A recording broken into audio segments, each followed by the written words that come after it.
उत्तर प्रदेश की राजनीति में बड़ा भूचाल आ गया है। योगी की राजनीति पर लगता है ब्रेक लगाने की पूरी तैयारियां कर ली गई है। तभी तो प्रधानमंत्री नरेंद्र मोदी ने बड़ा झटका योगी के सर पर दे दिया है। ये वो योगी आदित्यनाथ है दोस्तों, जिसे एक योगी के समर्थकों के जरिए, जी हाँ, एक तबका जो है वो योगी के समर्थक है और वो उन्हें अगले प्रधानमंत्री के रूप में देखना चाहते हैं। लेकिन यहां पर 2027 के विधानसभा चुनाव से पहले भारतीय जनता पार्टी का एक और मजबूत तबका जो मोदी शाह होते हुए गुजरता है, उन्होंने एक बड़ा फैसला कर लिया है। यह फैसला है यूपी में अध्यक्ष पद किसका होगा, किसको बिठाया जाएगा। और जिस नाम को यूपी में अध्यक्ष के तौर पर चिन्हित किया गया है वो योगी आदित्यनाथ से बिल्कुल विपरीत है। उनकी अलग सोच और योगी आदित्यनाथ की अलग सोच। अगर योगी आदित्यनाथ दाएं तो वो बाएं, और इन दोनों में हमेशा टकराव होता रहा है दोस्तों। और यही वजह है कि इस नाम को भारतीय जनता पार्टी में अध्यक्ष के तौर पर शामिल कर लिया गया है। बस ऐलान करने का इंतजार है। बाकी उड़ती उड़ती खबरों में तो यही बताया जा रहा है कि भैया इस शख्स पर बीजेपी ने अपना भरोसा जताया है। ये वो शख्स है जो योगी आदित्यनाथ को पसंद नहीं करते और योगी आदित्यनाथ भी इनको पसंद नहीं करते हैं। ऐसी खबर हमेशा से निकलकर सामने आती रही है। वो कहते हैं ना कि एक मजबूत किले को ढाने के लिए उसके पीछे एक ऐसे शख्स को खड़ा कर दो जो उनके लिए रोड़ा का काम करे। और ऐसा ही 2027 चुनाव से पहले बीजेपी की तैयारियों से दिखने लगा है कि योगी आदित्यनाथ का बढ़ता कदम को रोकने के लिए क्या ये एक प्रयास के तौर पर किया जा रहा है, जहां पर अध्यक्ष का नाम ऐसा उत्तर प्रदेश में चुन लिया गया है जिससे योगी और इस शख्स की कभी बनी ही नहीं है, कभी बनी ही नहीं है दोस्तों। अब आप समझ सकते हैं कि योगी आदित्यनाथ की कुर्सी कितनी खतरे में नजर आ रही है। योगी आदित्यनाथ उत्तर प्रदेश में बाबा की उपलब्धि ले चुके हैं, बुलडोजर वाले बाबा कहलाते हैं और हिंदुत्व के सबसे बड़े झंडा बरदार भी कहलाते हैं। और उन योगी बाबा को अब बीजेपी के अध्यक्ष के तौर पर यूपी में एक ऐसे शख्स को सामना करना पड़ेगा, उनकी बातों को मानना पड़ेगा, चलना पड़ेगा, जो उन्हें कतई पसंद ही नहीं थे। उन्होंने कभी उनको पसंद किया ही नहीं, ना उन्हें कभी भाए। जी हाँ दोस्तों, बिल्कुल सही सुन रहे हैं आप। उत्तर प्रदेश की राजनीति में एक भयंकर भूचाल आ गया है और इस भूचाल से किस किस की कुर्सी जाने वाली है वो तो आने वाले समय में पता चल जाएगा। लेकिन जाते हुए साल में ये जरूर लोगों के मन में सवाल खड़ा कर चुका है कि क्या बीजेपी योगी के काट के लिए इस शख्स को प्लांट कर रही है। दोस्तों, भारतीय जनता पार्टी के उत्तर प्रदेश इकाई में बड़ा बदलाव होने वाला है। केंद्रीय वित्त राज्य मंत्री और महाराजगंज से 7 बार के सांसद पंकज चौधरी को प्रदेश अध्यक्ष बनाने की प्रक्रिया तेज कर दी गई है। उससे पहले आपको बता दूं कि शनिवार को केंद्रीय मंत्री पीयूष गोयल और विनोद तावड़े की मौजूदगी में तमाम औपचारिकताएं पूरी की जा रही है। रविवार को यानी कि 14 दिसंबर को औपचारिक ऐलान होने की भी संभावना जताई जा रही है। यह नियुक्ति 2027 के विधानसभा चुनाव के लिए तो महत्वपूर्ण है ही, लेकिन बीजेपी के अंदरूनी राजनीति यूपी में जिस तरीके से बढ़ रही है उसका भी पता चलता है कि यह घटनाक्रम पंकज चौधरी के मुख्यमंत्री योगी आदित्यनाथ से उनके रिश्ते और उत्तर प्रदेश की जटिल जाति राजनीति को भी सामने ला रहा है।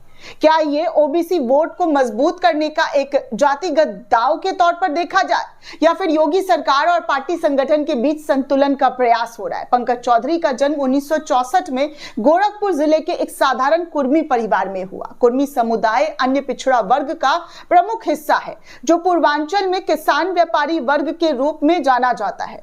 उन्होंने गोरखपुर विश्वविद्यालय से स्नातक की डिग्री हासिल की और 1989 में आजाद उम्मीदवार के रूप में गोरखपुर नगर निगम में पार्षद चुने गए। अगले ही साल वो उप मेयर बने और 1990 में भाजपा की प्रदेश कार्यकारिणी के सदस्य। 1991 में पहली बार महाराजगंज लोकसभा सीट से भाजपा के टिकट पर जीत हासिल की, जो उनकी राजनीति यात्रा का टर्निंग पॉइंट हुआ। चौधरी ने 1991, 1996, 1998, 2004, 2014, 2019 और 2024 में महाराजगंज से जीत दर्ज की।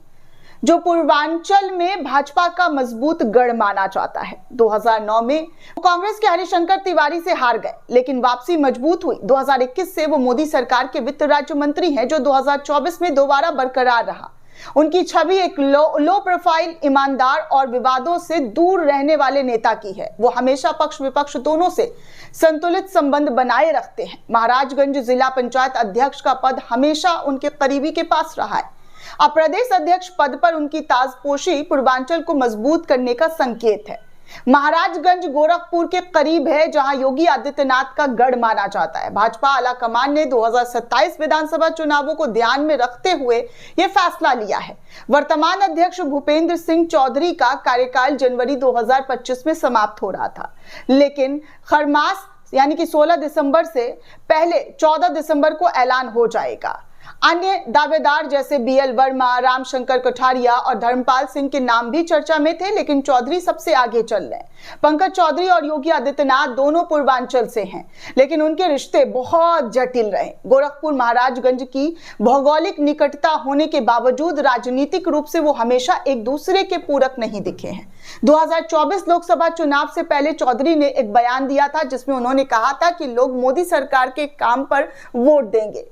इस दौरान योगी से उनके रिश्ते पर अफवाहें उड़ी, लेकिन चौधरी ने इन्हें साजिश करार दिया। उन्होंने कहा कि मैं भाजपा का साधारण सा कार्यकर्ता हूं, योगी जी नेता और मुख्यमंत्री हैं, मेरे और उनके बीच तुलना हो ही नहीं सकती है। ये फूट डालो राज करो की राजनीति है। अगस्त 2023 में चौधरी के पोते का बारी संस्कार में प्रधानमंत्री नरेंद्र मोदी पहुंचे, लेकिन योगी की अनुपस्थिति चर्चा में रही।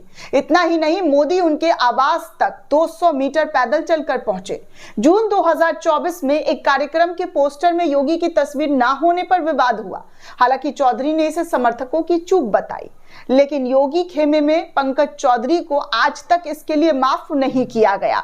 2017 और 2022 विधानसभा चुनाव में महाराजगंज के सिसवा सीट पर योगी ने प्रेम सागर पटेल को टिकट दिया, जिसका चौधरी ने विरोध भी किया था। पंकज चौधरी के बारे में कहा जाता है कि उन्होंने गोरखपुर के मठ के दबदबे की राजनीति को कभी पसंद ही नहीं किया।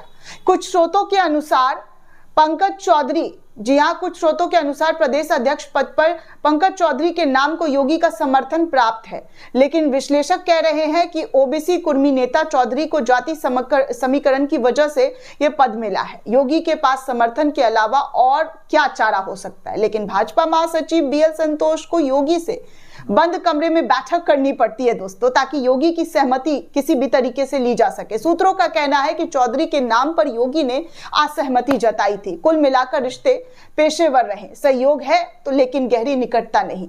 चौधरी राजनाथ सिंह के बेहद करीबी माने जाते हैं, जो योगी के साथ भी संतुलन बनाते हैं। ये नियुक्त सरकार योगी और संगठन के बीच बैलेंस का प्रयास लगता है। खासकर 2024 लोकसभा चुनाव में यूपी में बीजेपी की सीटें कम होने के बाद बीजेपी जातिवाद की राजनीति से मना करती रही, बचती रही है, लेकिन वो यूपी, बिहार, एमपी, राजस्थान में पूरी तरीके से जाति समीकरण पर चलती है। इन दिनों हिंदी भाषा राज्यों में ओबीसी कार्ड या जातिवाद राजनीति का जिंदा रहना बताता है कि हर पार्टी की दिलचस्पी इसमें है। उत्तर प्रदेश की राजनीति हमेशा जाति पर केंद्रित रही है। 2024 लोकसभा चुनाव में भाजपा को 62 में से 33 सीटें मिली। उसके बाद ओबीसी वोटों में सेंध लगी। सपा कांग्रेस महागठबंधन ने पासवानदा दलित पिछड़ा फॉर्मूला से 43 सीटें जीती। कुर्मी जैसे चौधरी का जो सदस्य जो 8% से 10% रहा, तो इसमें सपा को जो है काफी फायदा 2024 के लोकसभा में देखने को मिला। दोस्तों, आपको बता दूं कि पंकज चौधरी की ताजपोशी को भाजपा का नॉन यादव ओबीसी दांव माना जा रहा है।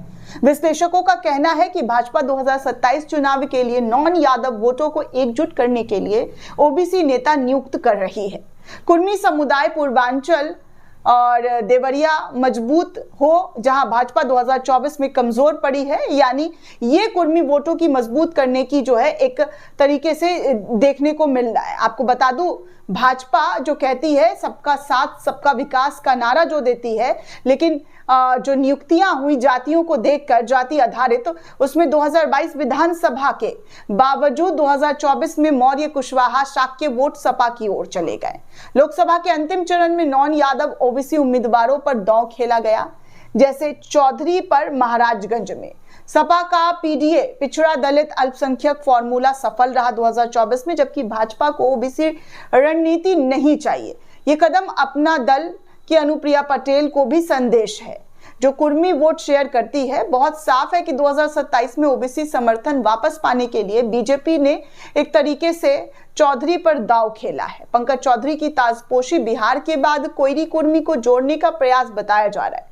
जाति राजनीति को जिंदा रखना भाजपा की मजबूरी है, क्योंकि यूपी में 40% ओबीसी वोट निर्णायक होते हैं, जिसको देखते हुए शायद ऐसा फैसला लिया गया हो।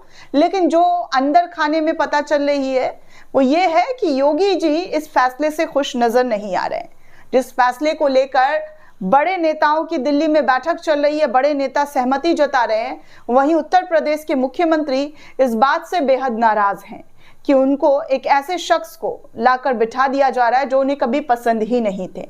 अब आप सोच सकते हैं कि राजनीति में कोई किसी का सगा नहीं होता है, और यहाँ पर साफ संदेश दे दिया गया है, जो जितना बढ़ने की कोशिश, मोदी से बढ़ने की कोशिश करता है, उसका टाइम आने पर जी हाँ पत्ता भी साफ कर दिया जाता है, उनको कैसे साइडलाइन कर दिया जाता है। एग्जाम्पल के तौर पर आपको पता ही होगा कि कैसे उपराष्ट्रपति का अचानक से इस्तीफा हो जाता है, जो कि आज तक अनसुलझा स्टोरी है, किसी को नहीं पता कि वजह क्या है। बीमारी वजह नहीं हो सकती दोस्तों, क्योंकि सुबह इंसान सेशन में बैठा हुआ है और शाम में इस्तीफा पेश कर रहा है, तो बीमारी तो कोई मान ही नहीं सकता है। भले ही आप कुछ कह ले, लेकिन हकीकत उसको कैसे छिपाएंगे, वो तो जनता देख ही रही है।